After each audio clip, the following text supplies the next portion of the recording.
money could be headed to Monroe to help strengthen one of Southeast Michigan's most traveled bridges. U.S. Transportation Secretary Pete Buttigieg stopped in Monroe today to talk more about it. Ryan Lucien caught up with the Transportation Secretary. Ryan, why is this bridge so important?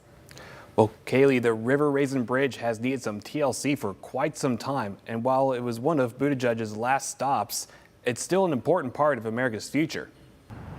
Built in 1955, the bridge over the River Raisin that holds Interstate 75 is a frequently used bridge, but over the years, it's needed repairs. The ramps and on-ramps and off-ramps are not meeting today's standard. So that was one of the drivers of this. But the second part is it has a weight restriction currently on the bridge. So some of those larger, heavier trucks have to find their way through the downtown city of Monroe, and then it deteriorates the local roads. Luckily, the Department of Transportation announced in October a $196 million funding to replace the bridge, all part of the nation's plan to help fortify our bridges.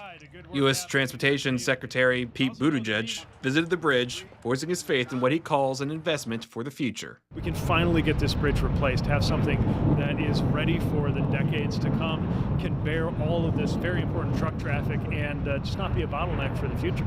The River Raisin Bridge, which connects Toledo and Detroit, serves around 61,000 vehicles daily, with 20% being truck traffic. With the bridge having ramp and weight restriction issues, it makes it an important transportation route in southeastern Michigan that can't be ignored. If the condition of this bridge continues to get worse, what would happen is you would have load limits, trucks wouldn't be able to use it, and eventually it would go out of service altogether.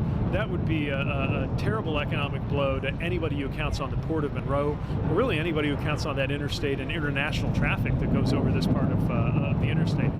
Monroe Mayor Robert Clark says the funding of the replacement of the bridge shows that all parts of the nation are important, and the River Raisin Bridge is an important cog in the machine of the economy. It just shows you don't have to be the largest bridge, the largest city in the country, because we have the same needs as the city of Monroe.